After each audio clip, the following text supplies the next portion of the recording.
बात और इस वक्त की बड़ी खबर अंता उपचुनाव को लेकर है। अंता उपचुनाव के बाद मंत्रिमंडल का विस्तार हो सकता है। प्रदेश अध्यक्ष मदन राठौड़ ने इसके संकेत दिए हैं। मदन राठौड़ बोले हैं उपचुनाव के बाद इस पर होगी बात और अंता में जीतने वाले का भी नंबर आ सकता है। कोटा के सर्किट हाउस में बीजेपी अध्यक्ष ने ये बड़ा बयान दिया है। अंता उपचुनाव जो कि 11 नवंबर को है और 14 नवंबर को इसकी मतगणना होगी। इसके बाद मंत्रिमंडल का विस्तार हो सकता है। और एक और बड़ा स्टेटमेंट कि जो अंता उपचुनाव के बाद इस पर बात तो होगी, लेकिन अंता में जीतने वाले का भी नंबर आ सकता है। मंत्रिमंडल विस्तार में कोटा के सर्किट हाउस में बीजेपी अध्यक्ष ने यह बड़ा बयान दिया है। आपने देखा कि इसके पहले भी मुख्यमंत्री भजनलाल शर्मा करीब 1 घंटे से ज्यादा प्रधानमंत्री आवास में दिल्ली दौरे पे थे और प्रधानमंत्री आवास में पीएम मोदी से उन्होंने मुलाकात की थी, बातचीत हुई थी और लगभग संभवतः ये भी निकलकर सामने आ रहा था कि मंत्रिमंडल का विस्तार होना है। इस पर भी चर्चा की गई होगी। देखिए, वैसे तो माहौल तो अभी जाने के बाद पता चलेगा, लेकिन जहाँ तक मुझे जानकारी है, हमारे पास फीडबैक नियमित रूप से आ रहा है। हम ये चुनाव जीतेंगे। मुकाबला जो है बीजेपी का किससे है, क्योंकि वहाँ निर्दलीय प्रत्याशी भी है नरेश मीणा। देखिए, ये तो हर कोई उम्मीदवार है, वो अपने आप को इस समय उसी उम्मीद से चुनाव लड़ रहा है। तो मैं इस समय किसी भी प्रकार की बात कह के किसी की उम्मीदों पर पानी नहीं फेरना चाहता, लेकिन हम अपनी देख रहे हैं कि हम जीत रहे हैं।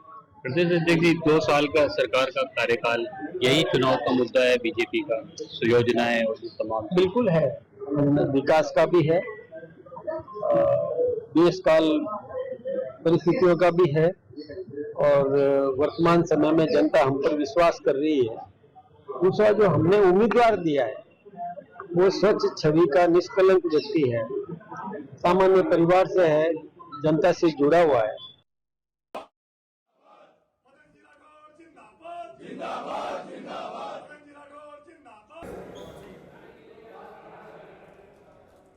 ज्यादा जानकारी के साथ संवाददाता हिमांशु इस खबर पर जुड़ चुके हैं। हिमांशु, प्रदेश अध्यक्ष मदन राठौड़ ने मंत्रिमंडल के विस्तार की बात कही है। देखिए श्रुति, निश्चित तौर पर ये बड़ा बयान कहा जा सकता है।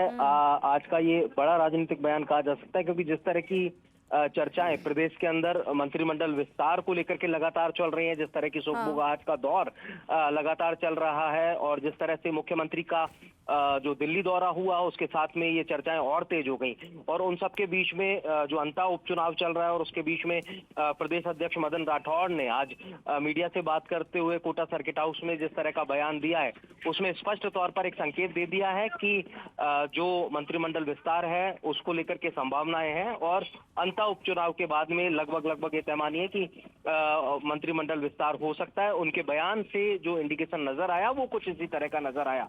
और इसके बीच में एक दूसरा महत्वपूर्ण बयान था कि अंता चुनाव में जो कैंडिडेट बीजेपी की तरफ से उतारे गए हैं वो स्वच्छ छवि के हैं, जमीनी धरातल पर हैं, सामान्य परिवार से हैं, जनता के बीच रहने वाले हैं और ऐसे में ऐसे जो सामान्य व्यक्तित्व हैं, सामान्य कार्यकर्ता हैं, उनका भी नंबर आ सकता है।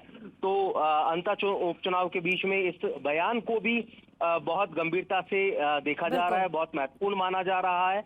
और एक बात और कहना चाहेंगे, अंता उपचुनाव को लेकर के भी मदन राठौड़ ने बयान दिया है जिसमें त्रिकोणीय मुकाबले को लेकर के सवाल पूछा गया था, क्योंकि एक तरफ बीजेपी के मोरपाल सुमन, दूसरी तरफ निर्दलीय नरेश मीणा और तीसरी तरफ कांग्रेस के प्रमोद जैन भाया। तो प्रमोद जैन भाया को मदन राठौड़ घेरते हुए नजर आए। कांग्रेस स्पष्ट तौर पर कहा कि कांग्रेस प्रत्याशी पर कई आपराधिक मामले दर्ज हैं, नामजद हैं और कई भ्रष्टाचार की शिकायतें हैं। और मतलब क्लियर कट बीजेपी जीत रही। ठीक है हिमांशु, बहुत शुक्रिया तमाम जानकारी देने के लिए खबर पे।